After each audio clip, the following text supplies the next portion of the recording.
In a village where women work like donkeys and men rule like kings, one tired woman decided to do something no one had ever done before. She posted a photo online. What happened next shocked the entire country. Please sit back and watch this amazing story till the end. Let's dive in. A long time ago in Nigeria, there was a small village between green hills and a wide, shiny river. The name of the village was Men's World. It was a quiet place, full of trees, red soil, small huts, and farms. But there was something very strange about this village. In Men's World, only the men had power. They made all the rules. The women had no say. Not one. The women worked very hard every day. They woke up early when the sky was still dark, went to the farm, fished by the river, cooked, cleaned. They sold food at the market. And when they came home, they still had to serve their husbands with a smile. Even if they were tired, they could not rest. The men, they sat under big trees, played games like drafts, drank palm wine, laughed loudly. They did not help at all. The women were told, give your husband all your money. Don't buy anything for yourself. It is wrong for a woman to be on the limelights. Your husband should be the one to decide whether you can eat meat or fish. They were not allowed to wear good clothes or make their hair. Some men even had many wives and girlfriends. The women were not allowed to complain. If a woman spoke up or said no, her husband could beat her with a cane. And no one would stop him. That was the law of Men's World. One of the women in the village was named Sunshine. Everyone called her Mama Sunshine because she was kind and strong. She was the leader of all the women. She taught them how to be respectful and how to obey their husbands. She thought that was the only way to live. But sometimes, Sunshine would sit outside and look at the moon. She would whisper, "Why do we suffer like this? Is this really the only way?" She never said it loud. She was afraid. One sunny morning, something different happened. A man named Mr. Johnny, Sunshine's husband, came home with news. "Government people are coming," he said. "They will build a road from here to the next town."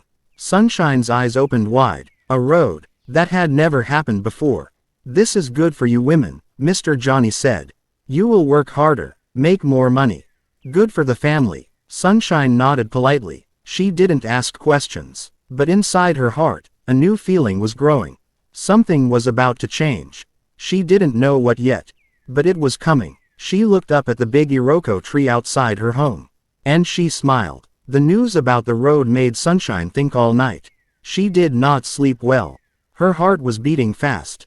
She had never seen a real road being built before. The next morning, she called the women together. They met under the big Iroko tree in the middle of the village. The tree was very old. Its branches stretched wide like a giant umbrella. The women always gathered there for meetings. Sunshine stood up and said, "Sisters, the government is coming. They will build a road here." The women gasped. "A road? Are they really coming?" Someone asked. "Yes," Sunshine nodded. "My husband said it will bring work. And we must be ready." The women began to whisper to one another. Some were excited, some were scared. "I have never seen a road," one woman said.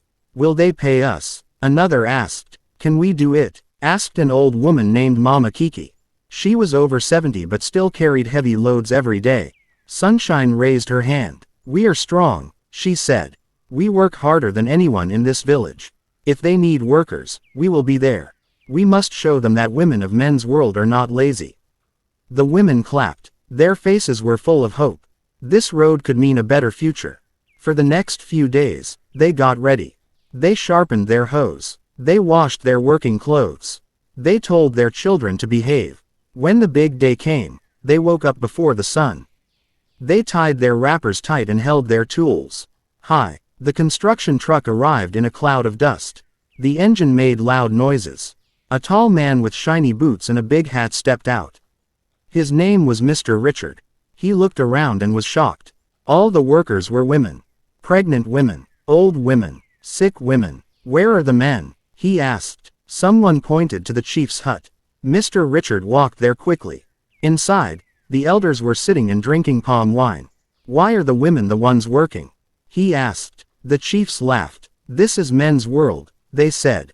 "Our women do all the work here. Mr. Richard frowned, but he had no choice. Okay, he said, let's begin. So the women began to work. They dug. They lifted stones. They sang songs to keep their spirits high. But every day, Mr. Richard watched them with heavy eyes. Something didn't feel right. He could not stop thinking about it. After many days of watching the women suffer, Mr. Richard could not stay quiet anymore. He sat under the same iroko tree, deep in thought. The wind blew gently through the leaves. Birds sang softly. Then he stood up. I know what to do, he said. The next day, he made a call. A few days later, a big car drove into the village. It was clean and shiny. The children ran after it, shouting and laughing. The door opened, and out stepped the most beautiful woman the villagers had ever seen. She was wearing a red dress that sparkled in the sun. Her shoes were shiny. Her hair was curly and bouncy. Her face was bright like the morning sun. Her name was Anita, Mr. Richard's wife. Beside her were two children, a boy and a girl, dressed in matching clothes. The villagers stood still. The women opened their mouths in surprise. They had never seen a woman so clean, so happy, so free. Anita walked to Mr. Richard and hugged him. He kissed her cheek and smiled. The women stared. No one said a word. Sunshine watched from the back. Her heart was full, not with sadness, but with questions. She looked down at her rough wrapper. Her hands were dusty. Her feet were tired. She had never felt beautiful. That night, she could not sleep. She lay on her mat and stared at the ceiling. Could life be this soft? She whispered. Does this woman even know how to fetch water? She turned to the wall and sighed. The image of Anita stayed in her mind. Sunshine turned and turned on her mat. The stars shone through the window. She could not sleep. She kept thinking about Anita. Her hair, her clothes, her smile, the way Mr. Richard treated her. Johnny has never hugged me in public, Sunshine thought. I have never worn a dress like that. Never eaten with peace. Never laughed like that. She covered her face with her wrapper. Tears rolled down her cheeks. Maybe this is not right, she whispered. Maybe we have been lied to all our lives. The next morning, Sunshine went to the river early. She sat on a rock and stared at the water. She felt something in her heart. Something strong. A voice inside said, it's time to speak. She went back to the village. She called another meeting. The women came with curious faces. Sunshine stood up. Her voice shook a little. My sisters, she said. I saw something yesterday. I saw a life we never knew was possible. She told them about Anita. About Mr. Richard. About how she felt. Some women nodded. Some had tears in their eyes. I think we deserve better, she said. But talking to our husbands may not be enough. The women were silent. What do we do? Someone whispered. We fight. But with wisdom, Sunshine said. That was the beginning of a new idea. After Sunshine's meeting, some women went home with new hope in their hearts. They wanted to talk to their husbands. They wanted to ask for change. That night, Mama Ife told her husband she didn't want to carry loads anymore. He shouted, are you mad? That's your job. He slapped her across the face. Another woman, Ngozi, said she wanted to buy slippers with her own money. Her husband threw her pot outside. Every woman who spoke up came back the next day with bruises, on their arms, their cheeks, their hearts. The iroko tree was full of quiet weeping. Sunshine looked around and saw their pain. I'm sorry, she said. But we cannot stop now. One woman whispered, what else can we do? Sunshine took a deep breath. We need to try something different. Not with tears. Not with begging. The women listened. We will use their own eyes to teach them. We will show them what they've done, in a way they cannot ignore. They didn't understand yet, but Sunshine had a plan. A big, funny plan. Sunshine went to find Anita. She knocked on the door gently. Anita smiled when she saw her. Come in, sister, she said. Inside, the house smelled like vanilla and soap. The floors were clean. Anita offered her cold water. Sunshine sat and looked around. I want to learn, she said. I want to know what you know. Anita smiled gently. I'll teach you everything. That day, Sunshine learned how to hold a phone, how to use the internet, and how to take pictures. She laughed when she saw herself on the screen. It was like magic. Anita showed her how people used social media, how they told stories, How they shared ideas with the world. Sunshine's eyes sparkled. I think this is how we fight, she whispered. She ran to the Iroko tree and called another meeting. The women gathered, curious again. She stood up and said, we are going online. Some women clapped. Others were afraid. Will the men find out? Yes, Sunshine said, but they will not understand it until it's too late. The women who were brave enough stayed behind. They called themselves the Sunshine Women's Club. The next day, Sunshine dressed in her oldest wrapper. She tied a rag on her head. She rubbed charcoal on her cheeks. Mama Kiki brought her husband's clothes and ironed them on her knees. She kissed his feet while he played games. Amaka swept the compound wearing a torn sack. Another woman cooked food and placed 20 pieces of meat on her husband's plate, while she licked the spoon. They laughed while doing it. But inside, they were crying. Anita took photos of everything. She helped them post it online. They wrote funny captions like, when your king eats meat and you drink saltwater. Serving royalty while looking like firewood. In just a few days, the posts went viral. People around Nigeria saw them. They laughed, but also cried.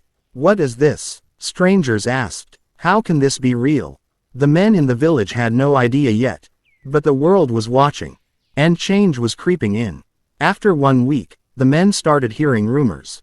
Young boys showed them videos on their phones. Is this not Mama Kiki? One of them asked. Why is she dressed like that?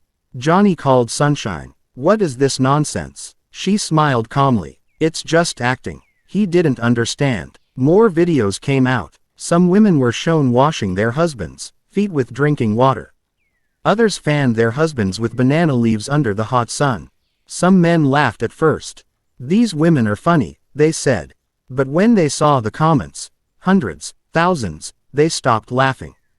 People were calling them wicked, lazy, shameful. Is this how you treat your wives? One comment asked. The men became angry, then quiet, then confused. The world was looking at them. They didn't like what they saw. The next morning, more women came to the Iroko tree. They were new faces, women who had been scared before. Now they were curious. They said, we saw the videos. We want to join the Sunshine Women's Club. Sunshine smiled. You are welcome. The women practiced taking funny pictures. They posed while scrubbing the floor with their hands. One held a cup to collect rainwater for her husband's bath.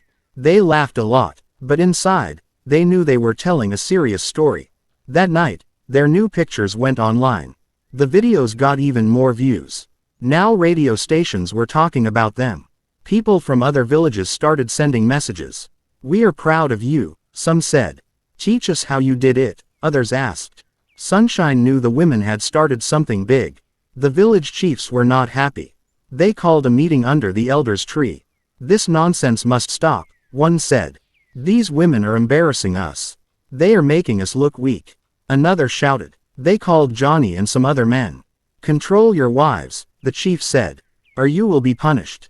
Johnny went home quiet. Sunshine was pounding yam when he walked in. He sat down, looked at her, and said nothing.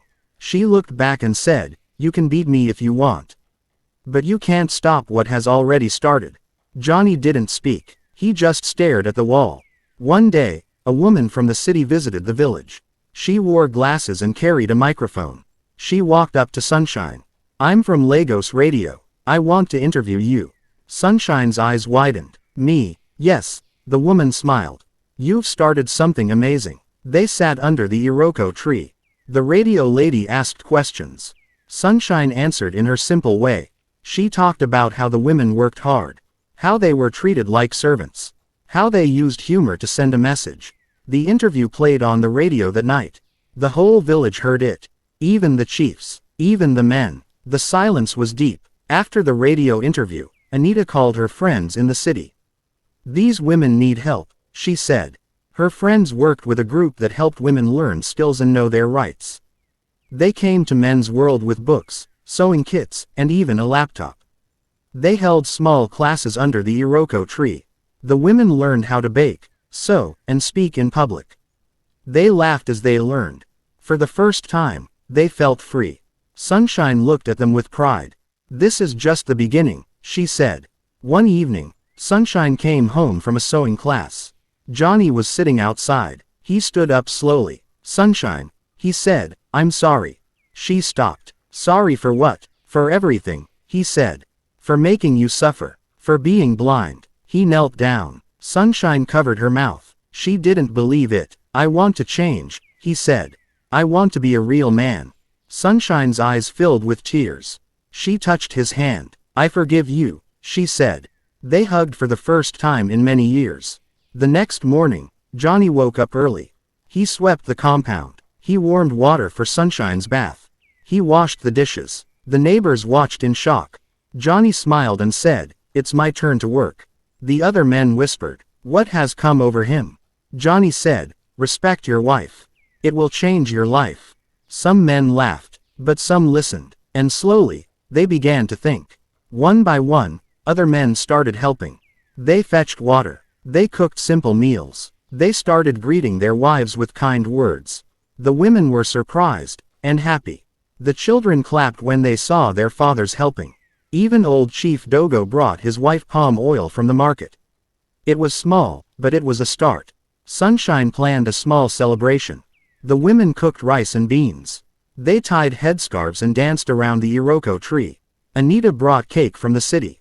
Mr. Richard gave a speech. "You women changed everything," he said. "We just told the truth." Sunshine smiled. They danced till night, and for the first time, even the men joined them. 2 weeks later, a convoy came into the village. It was the governor's wife. She had heard the radio story and seen the videos. She hugged Sunshine and said, "You are a hero." She gave the village a grant to build a women's center. Sunshine cried, "Thank you, Ma." The women danced again. The village was now famous. The women's center was built next to the Iroko tree. It had sewing machines, reading books, and computers.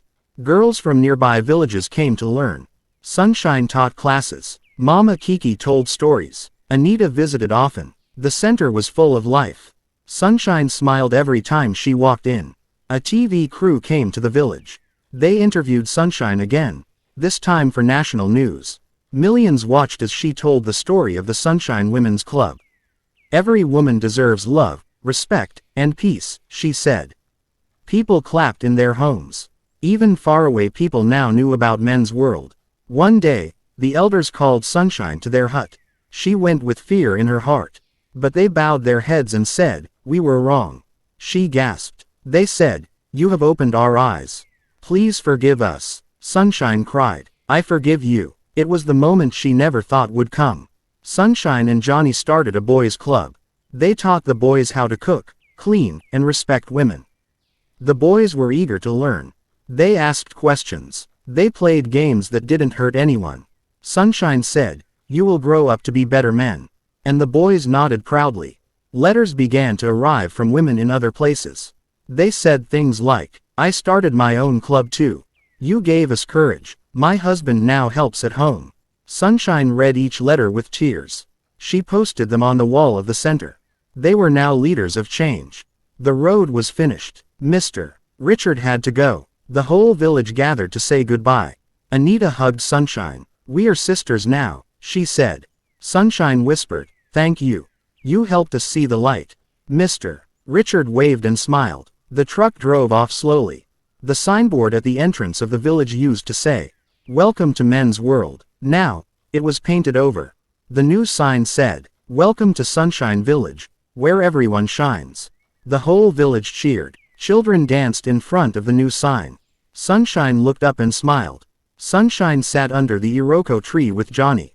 The women brought food. The men brought chairs. Children ran around laughing. No one was angry. No one was shouting. They ate together. They laughed together. And under that big Iroko tree, they all said one thing.